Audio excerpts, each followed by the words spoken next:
अस्सलामुअलैकुम दोस्तों, क्या हाल है आपका? उम्मीद है आप सब ठीक होंगे। चलो तो आज की खास कहानी शुरू करते हैं। मेरा नाम इदनान है, मैं 22 साल का हूँ। मुझसे छोटी एक बहन है जिसका नाम अदीला है, वो 17 साल की है। और मुझसे बड़ा एक भाई है जो जॉब करता है, जिसे हमारे घर का गुजर बुसर चल रहा है।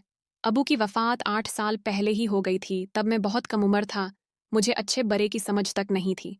हालात की नज़ाकत को देखते हुए अम्मी ने बड़े भाई की शादी करवा दी, जो मुझसे 2.5 साल बड़ा है। उसका नाम दिलावर है। अम्मी ने भाई के लिए एक ऐसी लड़की का इंतखाब किया जिसके आगे पीछे कोई भी नहीं था, जो हमारे साथ घर के हालात में गुजारा कर सके। भाभी का नाम सीमा है, उससे छोटी बहन जिसका नाम नफीसा है। नफीसा और सीमा को अपनी दादी ने पाला था। वो इसी मोहल्ले में रहती थी और उनका किराए का मकान था। उनकी दादी घर घर काम करती और उनका पेट पाल रही थी। दोनों लड़कियां बहुत खूबसूरत थी। वो पठान फैमिली से ताल्लुक़ रखती थीं। उनका यहाँ कोई भी रिश्तेदार नहीं था। सीमा के बदले नफीसा बेहद खूबसूरत थी और कम उम्र भी थी। उसकी उम्र भी मेरी छोटी बहन के जितनी थी, या उससे 1 साल कम ही होगी। वो देखने में कोई शहजादी लगती थी। उसकी दादी उसे हमेशा छिपाकर रखती थी। सीमा के लिए उम्मी ने रिश्ता भेजा तो उसकी दादी ने फौरा कबूल कर लिया। दिलावर और सीमा की शादी हो गई। फिर एक दिन अचानक खबर मिली कि सीमा की दादी का इंतकाल हो गया है। सीमा के लिए ये काफ़ी गहरा सदमा था, क्योंकि उसकी छोटी बहन नफीसा के सिर से उसकी दादी का साया छन गया था।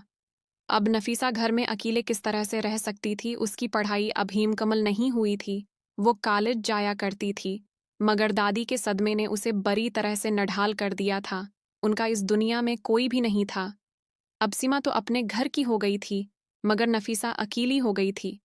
अम्मी ने सीमा से कहा कि तुम भी यहाँ आ गई। नफीसा जब से यहाँ आई थी, वो बहुत सहमी सहमी रहती और सर से अपनी चादर तक न उतारती।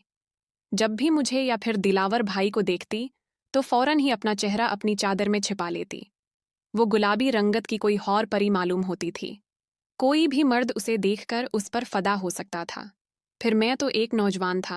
मैं अपने दिमाग में नफीसा के लिए तरह तरह के ख्वाब सजाने लगा। वो जब भी मुझे या भाई को देखती तो घबरा कर वहां से उठकर चली जाती। अगर उठ न सकती तो वो फौरा अपना चेहरा अपनी चादर में छिपाकर ढानप देती। एक दिन अम्मी ने भाभी को कहा, नफीसा को अपने साथ ले आओ, वो अदीला के साथ उसके कमरे में रहे लेगी। सीमा ने भी कहा कि वो अकेली लड़की भला किस तरह से वहां रहेगी। दादी जब तक थी तो वो दोनों वहीं रही, मगर उसके बाद इन लोगों ने वो घर खाली करके मालिक मकान को वापस कर दिया और नफीसा को लेकर सीमा। मेरे प्यारे नज़रें, अगर आप इस कहानी को मज़ीद सुनना चाहते हो और पार्ट 2 देखना चाहते हो, तो इस चैनल को सब्सक्राइब कर लें ताकि आपको आसानी से उस कहानी का पार्ट 2 मिल सके।